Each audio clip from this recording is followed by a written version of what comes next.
Viria Primus stretched endlessly beneath the grey sky, a steel and concrete labyrinth illuminated by glowing advertisements, towering skyscrapers, and the constant hum of noise. In the heart of the megacity, where Infodyne Universal and Arcadia Unlimited battled for corporate supremacy, it was easy to forget the quieter, darker corners, places where wealth and innovation eroded into neglect.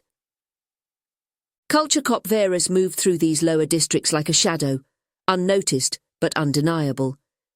They wore their standard-issue uniform, a sleek black bodysuit lined with tactical interfaces. Most important was the augmented reality visor, an advanced product of Infodyne that fed them a constant stream of data from the city's surveillance network, scanning every passerby and every surface for violations of corporate law. In Viria Primus, everything was monitored. Thoughts, actions, and even expressions were regulated and approved. In this city of millions, every person was a meticulously catalogued consumer, their desires and preferences sold to the highest bidder. Still, some defied the system, seeking escape in the most unlikely ways. Some through open rebellion, others through quiet, subtle acts of defiance. That was why Verus was here now, in the dusk sectors, a decaying neighbourhood far from the gleaming corporate arcologies. The air was thick with smog, the flickering neon lights of advertisements casting dull reflections on the cracked concrete streets. Where the towering buildings of the upper city shimmered with chrome and glass, this place was a tangle of rusted metal and crumbling facades. A soft ping sounded in Verus's ear. "Infraction detected," the command AI whispered, its voice cold and emotionless. "Level 3 violation. Grid 23, Sector 9. Verus narrowed their eyes behind the visor. A Level 3 violation wasn't unusual, typically unauthorized clothing modifications or pirated media. But here in the lower districts, even minor offences could signal something far more dangerous. Rebellion, in any form, could not be tolerated. Their visor highlighted the path ahead, leading them to a crumbling building nestled between two decrepit towers. As Verus approached, a crude drawing on the building's wall appeared. A flower sketched in chalk, its colours vibrant but imperfect. To most, it would seem like a child's doodle, a fleeting splash of creativity in an otherwise bleak landscape. But Verus's visor immediately flagged it, overlaying a red warning. "Copyright infringement, Arcadia Unlimited. Unauthorized replication of Genetic Series 54, Floral Lineage B3. Arcadia's most prized genetic creation, a flawlessly engineered plant, designed never to wilt or decay, its beauty eternal. Sold to the wealthy as luxury decor, its DNA was copyrighted and fiercely protected by corporate law. Every image, every replication had to be licensed, paid for, and sanctioned. This was stolen property. Verus stared at the chalk drawing, irritation simmering beneath their composed exterior. To the untrained eye, it was just a simple picture on a forgotten wall in a forgotten district. But to Verus, it was a direct defiance of the system, a violation of corporate order. Standing over the flower, they listened to the quiet hum of their equipment in the otherwise silent alley. The flower was small, rendered in delicate strokes of blue, purple and yellow, looking out of place in the cold decay of the dusk sectors. This area had long been abandoned by the corporate elite, left to rot in poverty and neglect. Finding a fleeting sign of creativity like this among the grime and flickering neon lights felt surreal to Verus. With a flick of their wrist, Verus activated their device, sending a thin pulse of light over the chalk. The visor flashed, scanning the data. The chalk was homemade, crafted from crushed minerals and binders, and clearly not of corporate origin. Its uneven texture lacked the precision of licensed art supplies. For a brief moment, the flower seemed harmless, a small spark of creativity in a lifeless world. Verus quickly dismissed the thought. The law was absolute. There was no room for sentimentality. Whether drawn with bootleg materials or factory-issued, the flower violated corporate property rights. The image belonged to Arcadia Unlimited, and its unlicensed replication was a serious offence. No one could create or replicate their designs without paying the required fees. The drone hovered silently beside Verus, its scanners sweeping the alley for signs of movement or heat. Moments earlier, the electromagnetic pulse it emitted had picked up faint footprints leading deeper into the labyrinth of alleys and side streets. "Run a search for surveillance cameras," Verus commanded, their voice cold and precise. The drone complied, projecting a grid of the surrounding area. Surveillance was sparse in the dusk sectors. This part of the city had been all but forgotten, but a few old cameras remained active. Relics from a time when corporations still bothered to monitor the lower districts. Their grainy feeds were unreliable, but they still served a purpose. A video feed flickered onto Verus's visor, capturing the moments before the drawing appeared. The small figure of a child entered the alley, clutching something in her hand. She crouched by the wall, unaware of the distant, indifferent eyes watching through the city's surveillance network. The figure worked quietly, sketching the flower without urgency, as though the act was one of simple beauty, not rebellion. Verus fast-forwards through the footage. The child finishes their drawing and wanders off, walking with the unhurried pace of someone with no sense of wrongdoing. They have no awareness that their creation is intellectual property theft. The footage ended with a soft ping as the drone locked onto the faint trail of chalk dust. It traced the path through the alleys to a nearby apartment complex, long abandoned by the city planners, left to crumble as the rest of Viria Primus advanced. As Verus approached the complex, an unsettling feeling began to take root. There was no rebellious intent behind the drawing, no agitator challenging corporate authority. The child wasn't a criminal or revolutionary. They were just a child. And yet, the full weight of the law bore down on Verus's mind. They had a duty to enforce the law. That was the only thing that mattered. The trail led Verus up a narrow staircase, each metal step groaning under the weight of their boots. The apartment complex was in a state of severe disrepair, peeling paint, shattered windows, and the low hum of malfunctioning electrical systems, creating a symphony of urban decay. They followed the chalk trail to the third floor, stopping in front of a slightly ajar door. Verus pushed the door open cautiously. Inside, the dimly lit apartment reeked of neglect, its cracked walls mottled with mould patches. Few possessions lay scattered: a broken sofa, mismatched chairs around a worn table, and a few toys abandoned on the floor. In the centre of the room, a girl no older than 8 or 9 sat cross-legged, focused intently on a piece of scrap paper salvaged from a pile of discarded documents. In front of them, a box of chalk rested as they carefully recreated the flower Verus had been tracking. Verus lingered in the doorway, silently observing. The young girl had no idea she was under surveillance, oblivious to the crime she had committed. Small hands moved with care, tracing the lines of the flower with a focus that suggested joy, not defiance. This wasn't a criminal or a rebel.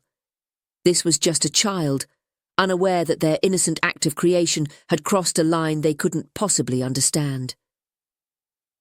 The child's gaze flicked up, locking onto Verus, and her eyes widened in fear. The chalk slipped from her hand, rolling across the floor as she froze, staring at Verus's cold, unreadable visor with a mix of awe and terror. Stepping into the room, Verus's voice was firm but measured. "Where did you learn to draw that flower?" The girl hesitated, glancing at the unfinished drawing before mumbling, I saw it on one of the big screens. It was so pretty. I just wanted to make one too." The visor displayed the copyright violation in glaring red letters, a reminder of Verus's duty.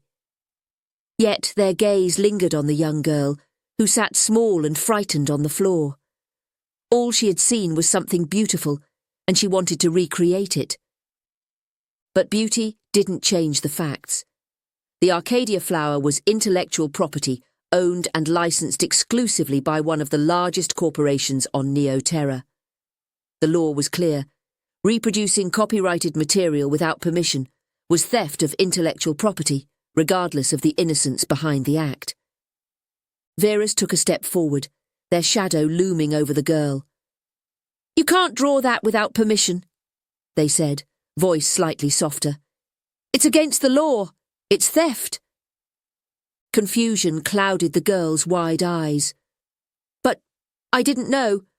I just thought it was pretty. Did I do something wrong?" The question hit like a physical blow.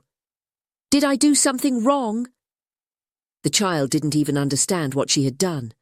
To them, it was a fleeting image from an advertisement, a momentary glimpse of beauty in a city that rarely allowed it. Verus's mind raced. For years, they had chased rebels, vandals, and agitators, people who knowingly defied corporate law and knew the risks of unlicensed creations. This was just a child with a box of chalk, no malice, no motive, other than a desire to create something beautiful. The law was absolute. Intellectual property infringement was theft, no matter the intent. Without strict enforcement, society would collapse. Art, music, and designs would be stolen, and corporate control would unravel. The fragile order holding the city together would crumble. For years, they had enforced these rules with rigid certainty, never doubting the necessity of control. But now, in this decaying apartment, faced with a child who only wanted to draw a flower, Verus felt the first crack of doubt. "Am I in trouble?" The child's voice trembled, pulling Verus from their thoughts. "I didn't mean to do anything bad." Verus clenched their fists, gaze dropping to the chalk-streaked floor. Every instinct demanded they follow protocol, arrest the child, report the violation, and follow the rules. It was what they had been trained to do, what they had done countless times before. But this wasn't a criminal. This wasn't rebellion. It was a small, innocent act. Verus could feel the battle between their training and something more human. The law demanded punishment, and that the child be sent to a re-education facility where she would learn the consequences of her crime. Yet, the thought of dragging this child into the cold, unfeeling system felt like a far greater violation. They inhaled sharply, trying to suppress the uncertainty rising within them. Weakness wasn't an option. The law was clear. The law was absolute. "I just wanted to make something pretty," the girl whispered. The words cut through Verus like a blade, and they hesitated for the first time in years. Something pretty. In this city where beauty was bought and sold, and every image and design was owned and licensed, this child wanted nothing more than to create something beautiful. Verus's hand hovered over the cuffs, but their resolve faltered. The silence between them grew heavy and suffocating. The child's fearful eyes pleaded with them, waiting for a decision. For the first time in their careers, Verus didn't know what to do. Standing in the dim apartment, the moment's weight pressed down on them. The flower the girl had drawn on the paper was rough and imperfect, but unmistakably a copy of the Arcadia design. Verus had seen the genetically engineered flower on billboards throughout the upper city, always glowing, always perfect, an unattainable symbol of wealth and control. However, the flower wasn't a commodity or status symbol in this decaying apartment. It was just art. A child's attempt to recreate something beautiful in a world where beauty was rationed. A tightness crept into Verus's chest, foreign and unwelcome. For as long as they could remember, they had enforced corporate law. It defined their life and structured their world. They believed that without corporations, society would be in chaos. Every image and every design had to be controlled. Ownership ensured order. But now, faced with a child's simple act of creation, Verus's certainty wavered. Was it truly a crime for a child to draw a flower? The question haunted them, simple yet profound. How could something so innocent, so universal, violate the law? Yet the law was clear. The flower was corporate property.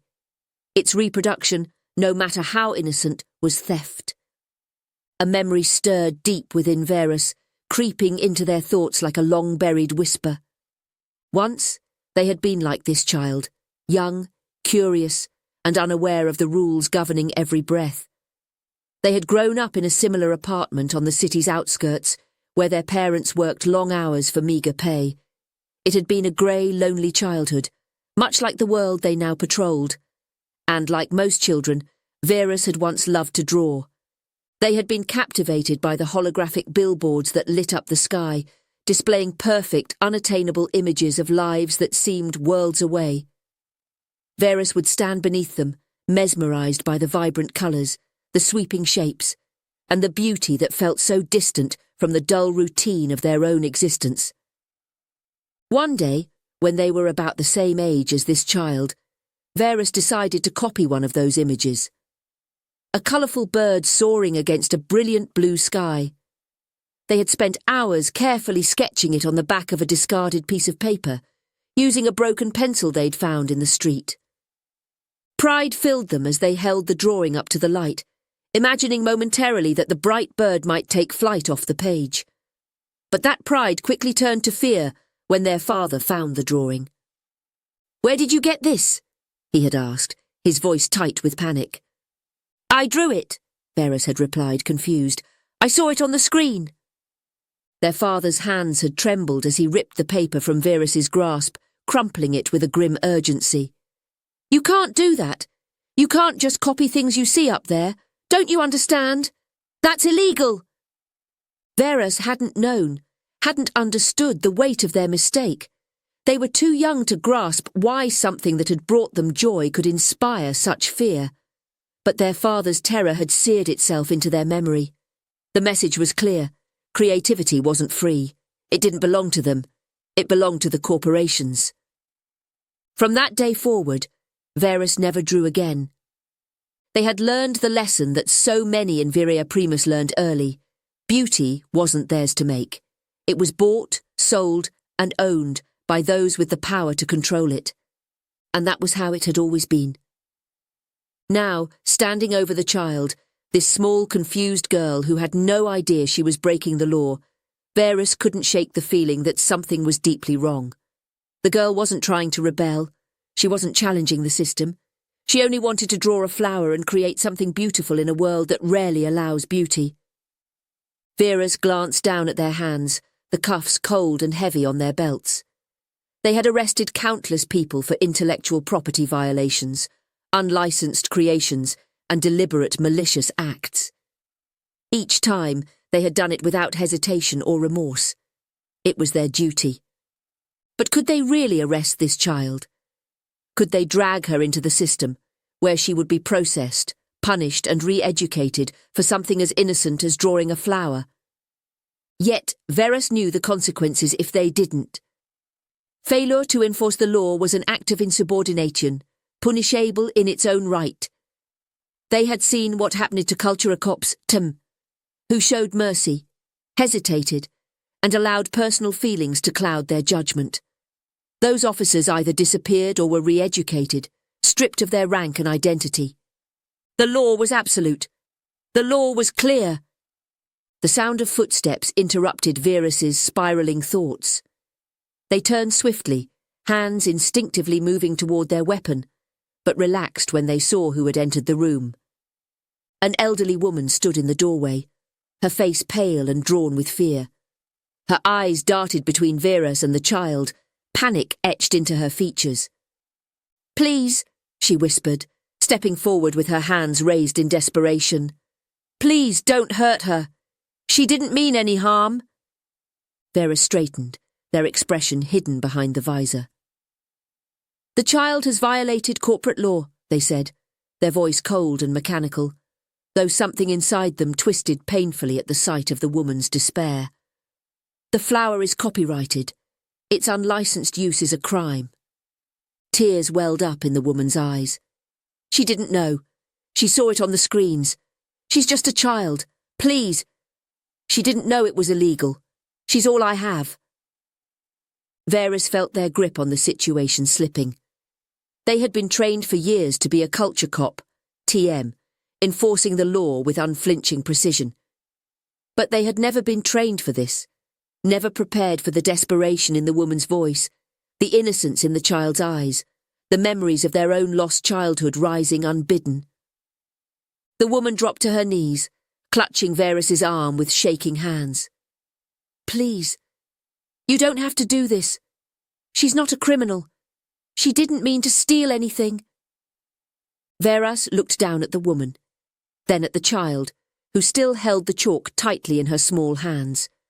The girl's face was pale with fear, eyes wide and pleading. "Please," the woman begged again, her voice breaking. "Don't take her away."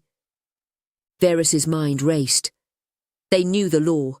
They knew what they were supposed to do, but every fibre of their being screamed against it.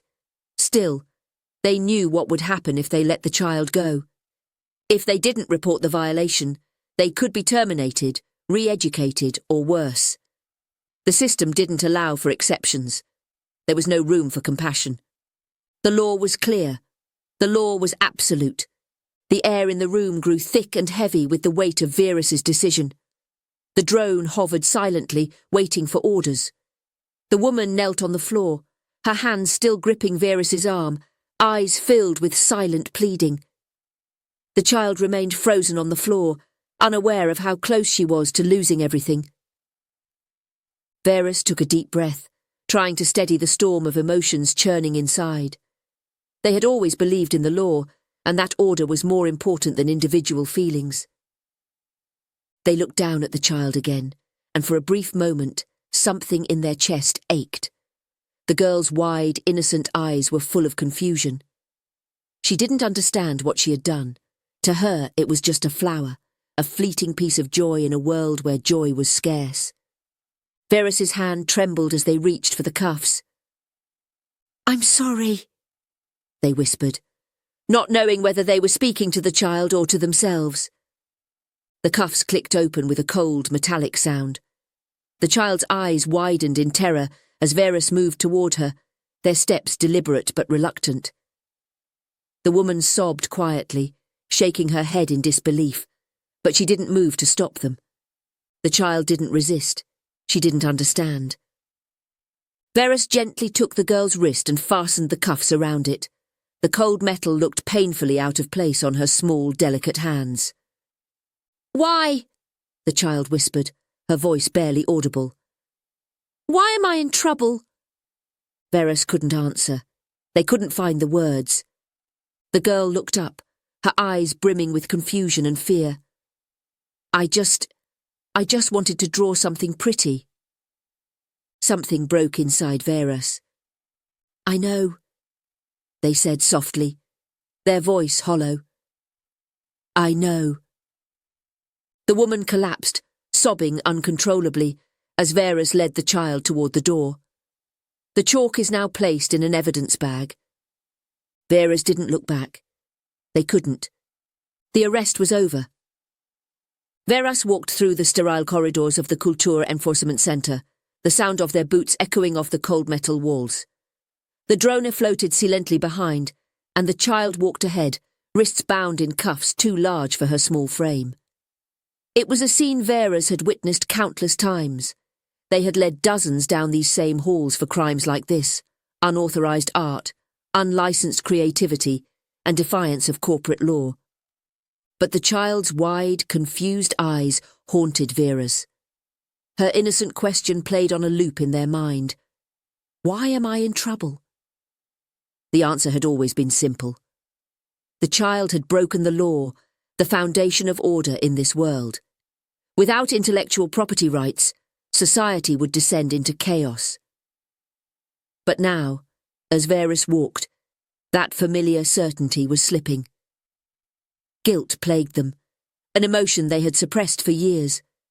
How could something so harmless, so innocent, be a crime? They arrived at the processing room, the door hissing open with a cold efficiency. Inside, everything was spotless and sterile. This was not a place for emotion or hesitation. The re-education division would take over from here. The child would be logged into the system and sent to a re-education centre where she would be taught to follow the rules and to understand that art was not freedom but a commodity owned by corporations. Vera stood silently as the processing officer, a man as cold as the room itself, entered the child's information. She stood still, confused and scared, but silent. She didn't cry. It was the silence that Verus found unbearable. When the child was finally led away, she looked back once, her wide eyes meeting Verus's momentarily before disappearing into the re-education facility's labyrinth. A hollow ache settled inside Verus. They had seen this play out countless times before. They knew exactly what would happen next. The child would be placed in a re-education centre, monitored by Infodyne and Arcadia. Her thoughts would be corrected, her creativity erased. She would return obedient and compliant, ready to work off the debt of her copyright violation. As Verus filed the final arrest report, the weight of the day's events pressed down on them. Soon after, they received a summons to the office of Director Altum, one of their highest-ranking superiors. Verus moved through the sleek, glass-panelled corridors, the quiet efficiency of Virea Primus surrounding them. But today, everything felt oppressive, as though the city itself was bearing down on them. The door to Altum's office slid open with a soft hiss. Inside, the director stood behind a massive holographic console, translucent screens displaying layers of encrypted data. His face, a mask of cold authority, regarded Verus with something close to approval. "Verus," Altum began, his voice measured and precise. "I've reviewed your report. What you found in the dusk sectors is more important than you realise." Verus remained silent, standing at attention. Altum tapped a few keys, and the holographic display shifted, showing underground warehouses, schematics of neural interfaces, and code matrices flickering across the screens. "The chalk you found," Altum continued, "led us to one of the lower city's largest unauthorised art supply rings. But this isn't just about copyright infringement. That chalk was funding the Holoscribes." Verus blinked beneath their visor. The Holoscribes, a name whispered in the shadows of corporate offices, a ghost story that reminded new recruits why the law had to be enforced without question. A rogue group of technologists bent on dismantling the corporate world from within. "The scribes," Altum said, his voice darkening, "have been using these profits to finance their operations. They've hijacked neural interfaces, rewritten virtual realities, and turned our systems against us. Thanks to your diligence, we're ready to disrupt their entire network on this planet." The display shifted again, revealing a web of interconnected nodes, communications between scribe cells across Virea Primus. "They've been operating under our noses for years," Altum said coldly. "But within days, their operations will be nothing but a memory." Vera stared at the screen, struggling to reconcile the small act of a child, drawing a flower with the grand scalewarfrey of the Holoscribes. The child had no idea of the storm she had stumbled into, once a symbol of beauty in a bleak world. The flower had also become a keystone in a rebellion movement. Altum circled his desk, his boots clicking softly on the polished floor. "This is a victory for us, Verus," he said, finality heavy in his voice. "They won't recover from this for years, and it's because of your actions." Verus nodded, but the words rang hollow. Altum's eyes narrowed as though he could sense Verus's doubt. "Don't question yourself. You did what needed to be done. The scribes are dangerous, and any disruption to their network saves lives, corporate and civilian." But his words did nothing to calm the storm inside Verus's mind. Not so long ago, there had been a time when they believed in the law with the same conviction as Altum. But standing in that apartment, looking down at a child who had only wanted to create something beautiful, that certainty had begun to crack. "Understood, Director," Verus said, their voice betraying none of their inner turmoil. Altum's expression softened slightly, a thin smile forming as he leaned forward. "You've done more than just shut down a rebel operation. You've significantly disrupted the Holoscribes' activities on this planet. Infodyne has decided to promote you to Gold Tier." Vera's blinked, caught off guard. Altum smiled wider. Do you know how rare this is? It took me nearly 2 decades to reach gold tier. I clawed my way through the ranks, but here you are, reaching it in a fraction of that time. Consider yourself very fortunate. Verus nodded, still processing the weight of the promotion. Altum's words echoed in their mind. 2 decades. And now, Verus had been elevated to the same level in just a few short years. With this new status, Altum continued, you'll have access to enhanced living quarters, top-tier neural augmentations, executive health programs, and increased credit allowances. It's a life most can only dream of. Thank you, Director. Altum's gaze hardened. But don't take it for granted. Few make it this far, and fewer still stay there. Continue your work with the same dedication, and who knows, you might even surpass me one day. As Verus left the office, the director's words echoed in their mind, but the doubt lingered like a shadow. They had stopped the scribe's funding, yes, but at what cost? The image of the flower, simple and fleeting, refused to leave them, a symbol of something far greater than rebellion. The holoscribes believed in rewriting reality and breaking the stranglehold of corporate power through digital foundations. And perhaps they were right. Perhaps the only way to break free was to rewrite the code controlling everything. But Verus wasn't one of them. They were part of the machine, an enforcer of the laws that kept the system intact. Yet with each step, the question gnawed at them, louder and more insistent. What if the system they served was fundamentally wrong? And what did that mean for them? Reaching the enforcement centre's exit, Verus paused, staring out at the city of Virea Primus. The glowing billboards advertised products the lower districts could never afford. Verus walked through the corridors of the gold-tier living quarters, the sleek, pristine walls a far cry from the sterile, utilitarian feel of the Culture Enforcement Centre. Everything here felt tailored for luxury, the kind of indulgence the lower districts could never dream of. As they approached their newly assigned quarters, the door slid open with a whisper, granting them entry into the life they had earned through loyalty, diligence, and uncompromising obedience to the law. Inside, the apartment was immaculate, with polished surfaces reflecting the soft ambient lighting. The decor was minimalist but elegant, starkly contrasting to the decaying city below. Expansive windows offered a breathtaking view of Virea Primus's gleaming skyscrapers, their neon lights flickering like artificial stars in the night sky. Verus paused in the entryway, taking in the cold perfection of the room. There was no comfort or warmth here, just the calculated design of corporate efficiency and wealth. It felt empty. Their gaze was drawn to a table in the centre of the room where a small, delicate vase had been placed. Inside the vase, a single flower stood, beautiful, flawless. Its petals were a striking blend of blue, purple, and yellow, each one so perfect it looked unreal. Verus recognized it instantly. Genetic Series 54, Floral Lineage B3, the same genetically engineered flower that had led to the arrest of the child earlier that day. They approached the table, the weight of the day pressing down harder with each step. A small note was propped against the vase, emblazoned with the Arcadia logo. Verus picked it up and read the short message. For your unwavering dedication to the law and your invaluable contribution to the corporation's mission. May this piece of beauty remind you of the order and peace you help preserve.